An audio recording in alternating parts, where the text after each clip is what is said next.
Olá, muito boa tarde. Terminamos esta semana a apresentação dos temas que marcaram os trabalhos das Jornadas Nacionais de Comunicação Social. Passaram pelo mundo das notícias, os conteúdos digitais, as transmissões online e hoje propomos formas de estarmos ligados aos nativos digitais.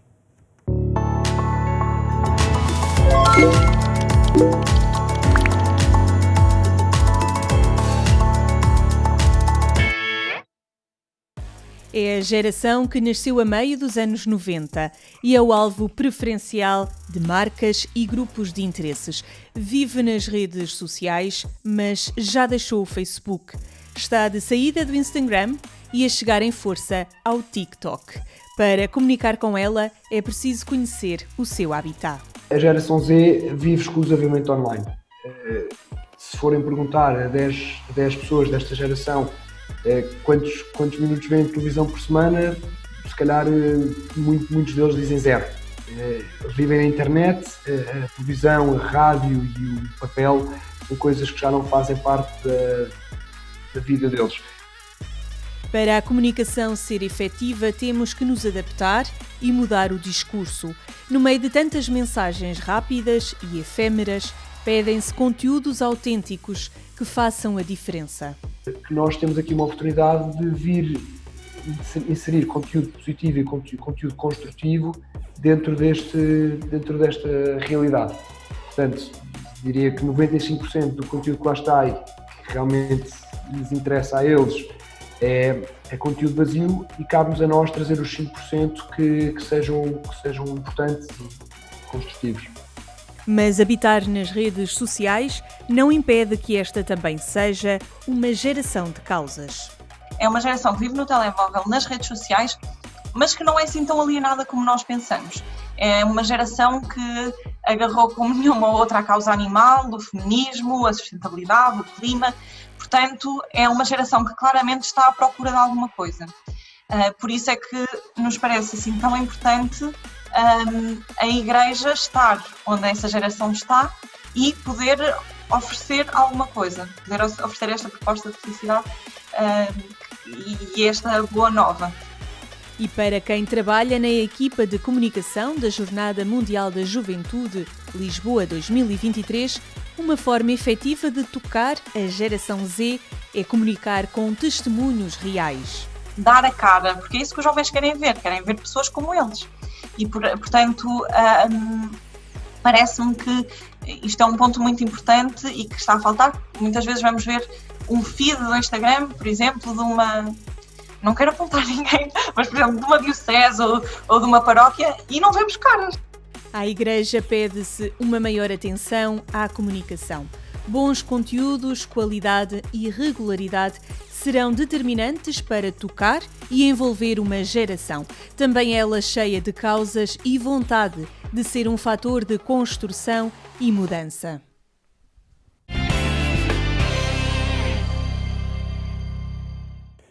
Geração Z, um grupo que nasceu a conviver com as tecnologias de comunicação, como é o caso da convidada de hoje do programa Eclésia, Ludmila Silva, que está connosco. Boa tarde.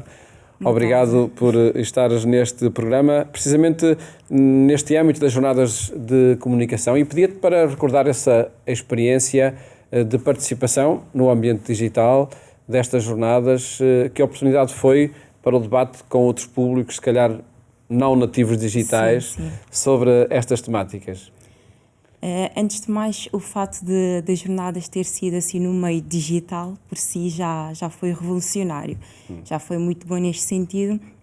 E eu, que ainda me considero um pouco a geração Z, e estava no meio de pessoas que queriam saber e como comunicar da melhor forma com a geração Z. De tantos os temas que poderíamos escolher, calhou-me esse tema. Foi bom trabalhar esse tema daquilo também que foi apresentado pela Clara.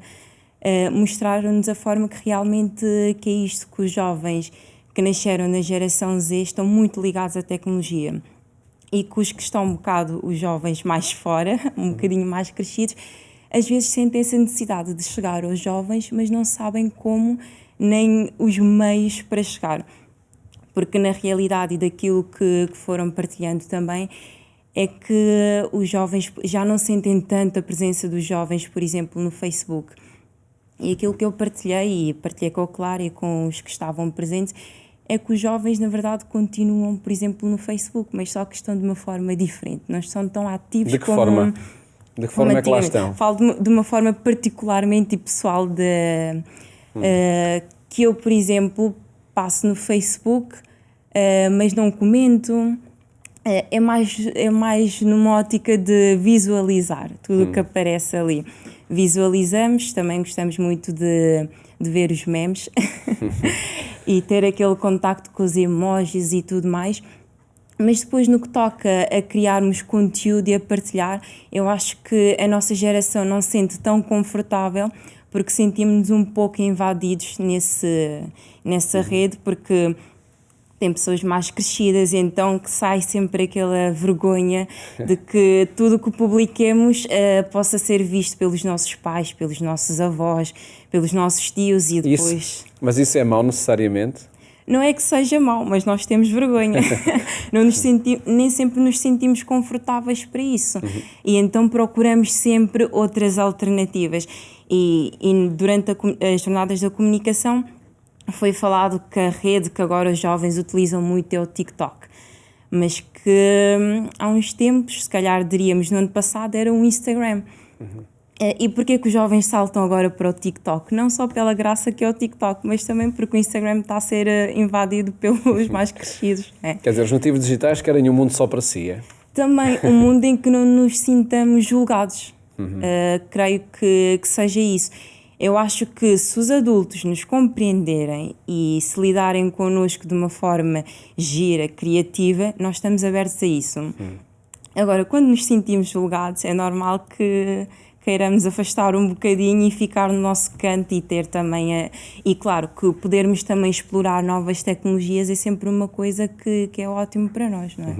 Mas a comunicação entre os nativos digitais, entre quem nasceu já a meados da década de 90, não é? Nos últimos 20 e tal anos, qual é a particularidade da comunicação desse grupo?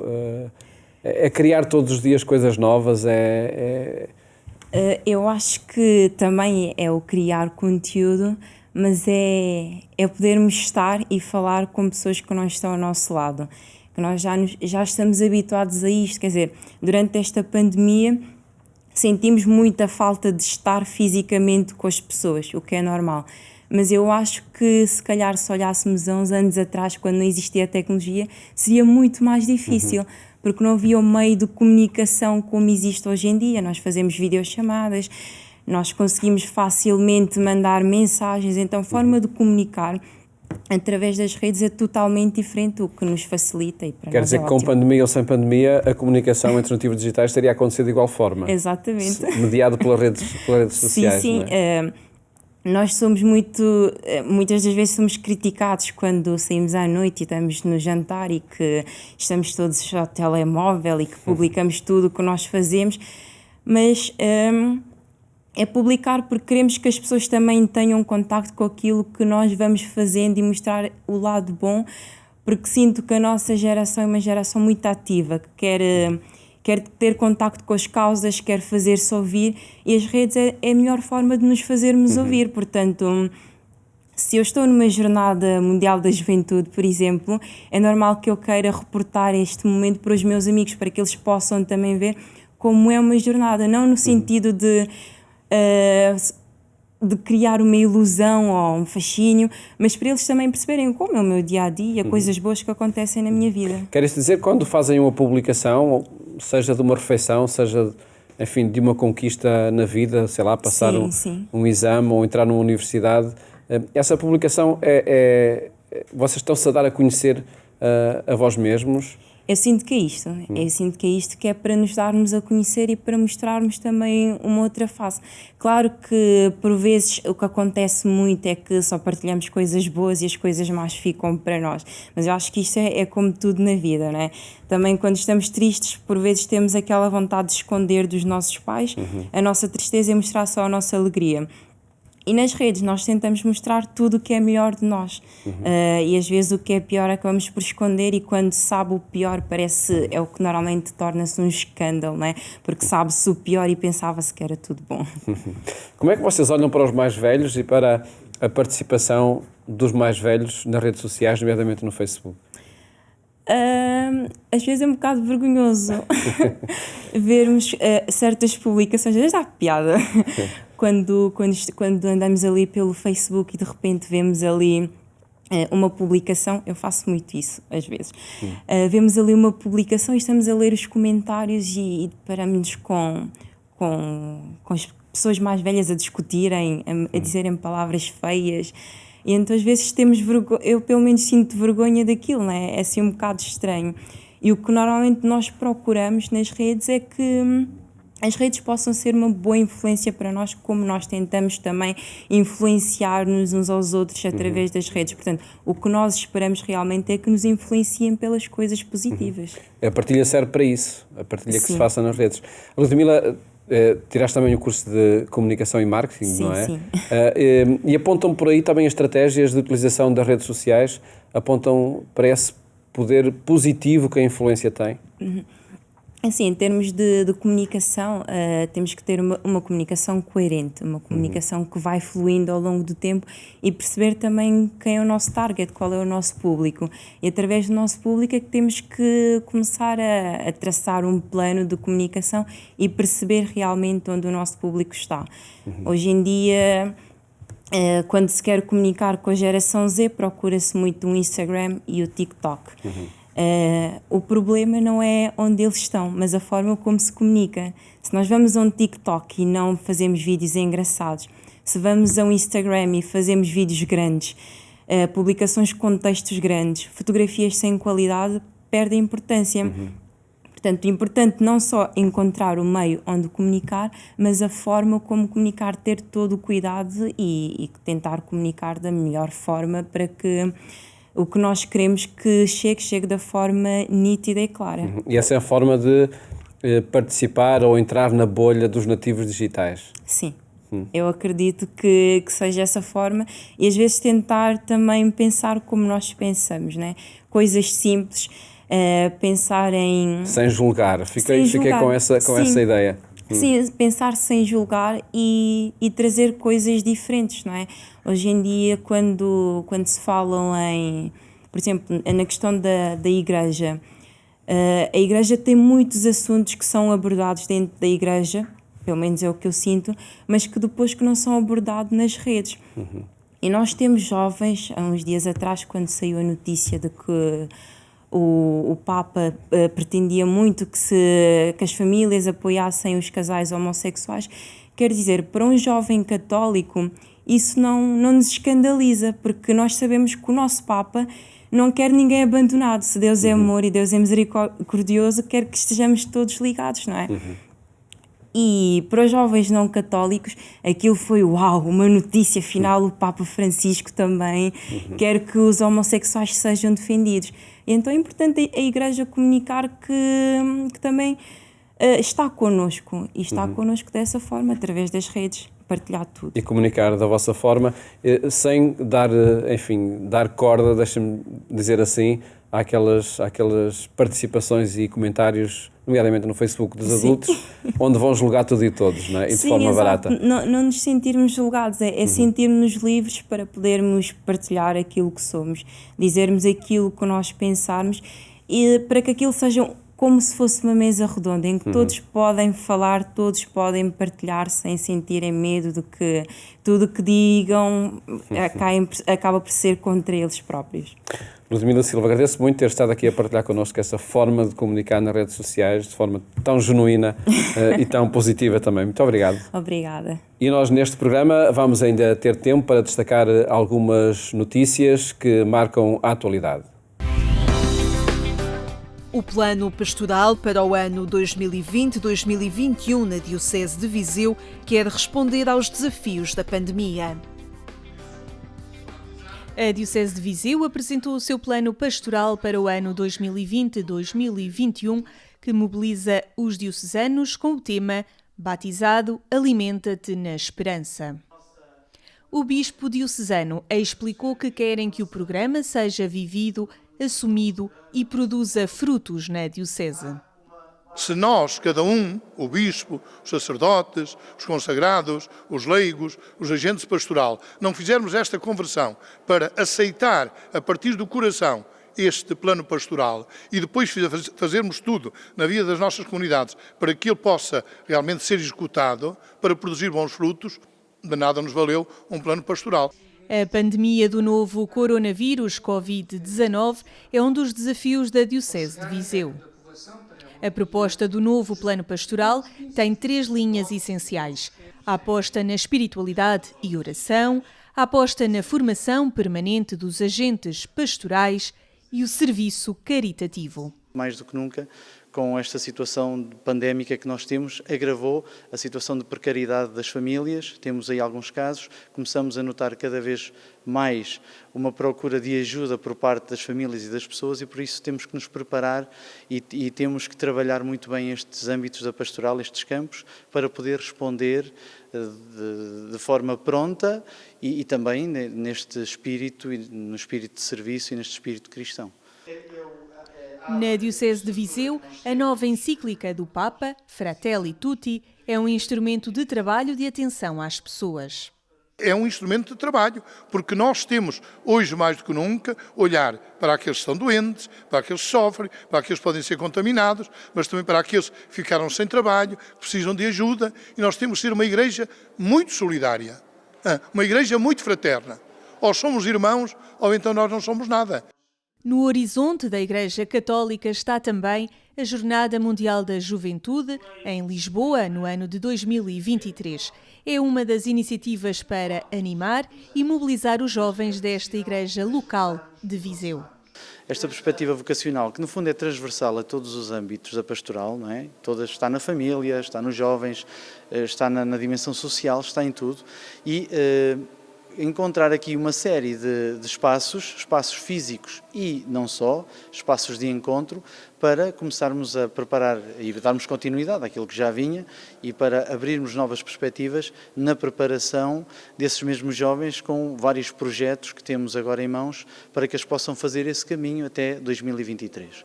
Batizado, alimenta-te na esperança. É o tema do programa pastoral da Diocese de Viseu, que foi apresentado numa sessão presencial para um número reduzido de sacerdotes e agentes da pastoral, mas transmitida pelas plataformas digitais.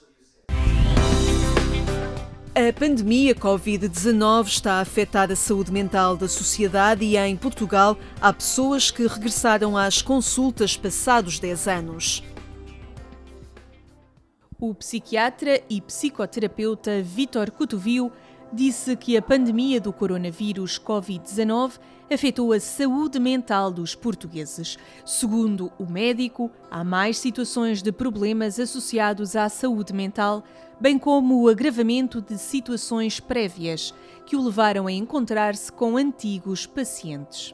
Há mais situações, quer de agravamento de situações prévias, pessoas que já tinham alguma patologia e que viram, pela inquietação que representa a pandemia, viram o agravamento de alguns sintomas, quer situações novas que podem aparecer em função de duas ideias, não é? Que é a pandemia, e eu apanhei situações novas e apanhei situações de pessoas que eu já não via há 10, 15 anos e que retomaram as consultas porque a pandemia trouxe à sua situação, assentou aqui uma vulnerabilidade.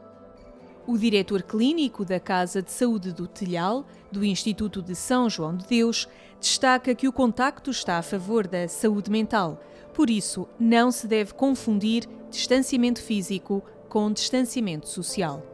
A pandemia não deixa de ser um desafio, por exemplo, à comunicação não verbal. Senhor, você está de máscara, não? E está muito bem, não é? E estamos distantes o suficiente. Mas agora, quando eu disse isto, sorriu. E, portanto, isso significa que o resgate do olhar, o resgate da comunicação não verbal, a importância da palavra, a forma como a palavra é dita, como é que eu meto emoção na palavra, é fundamental para que não se confunda distanciamento físico com distanciamento afetivo e social. Todos os dias são apresentados novos números associados à pandemia do coronavírus Covid-19. E o psiquiatra Vítor Cotovio realça que o mais importante é contar histórias. É fundamental nós sermos menos seres de contas e mais seres de contos. não é? Estamos a contar tudo agora, não é? E até os números da pandemia, contas. Temos de resgatar os contos, ser mais seres de contos, de narrativa, dar um significado às histórias dos nossos, dos que adoeceram, dos que ficaram bem, em vez de ser só contas, não é? O médico especialista e diretor clínico da Casa de Saúde do Telhal alerta que também é preciso cuidar dos cuidadores e dos profissionais de saúde. O Instituto São João de Deus tem quase 2.000 utentes e 1.100 colaboradores. Nós estamos muito treinados a cuidar e às vezes, até quase por uma ideia, às vezes utópica e megalómana, achamos que podemos não precisar de ser cuidados e precisamos. E, portanto, é fundamental também que nos sítios e nos serviços, que são serviços de cuidado e nomeadamente de saúde mental, também exista um espaço, também exista a estrutura para que as pessoas possam recorrer a alguém. O Dia Mundial da Saúde Mental foi comemorado no mês passado, em outubro, e para o médico psiquiatra considera que é importante que existam estas datas para sinalizar e sensibilizar a sociedade. Os dias têm sempre uma coisa ambivalente, não é? Que é a gente não se pode pensar a saúde, nem as políticas de saúde, sem pensar a saúde mental. Pronto, não se devia. O que é que me interessa a mim ter uma boa política económica se eu não ligar à saúde mental e se tiver as pessoas todas estouradas em casa, depois a política económica também entra em falência porque as pessoas não estão preparadas para trabalhar. A pandemia do coronavírus Covid-19 está a afetar a saúde mental dos portugueses, com novos casos clínicos e agravamento de situações existentes. Para além do contacto e de contar histórias, é importante o exercício físico, os momentos de meditação ou oração e tudo de uma forma equilibrada. Mais logo regressamos à sua companhia na rádio, na Antena 1, quando forem 22h45. Votos de uma ótima tarde. Até amanhã, se Deus quiser.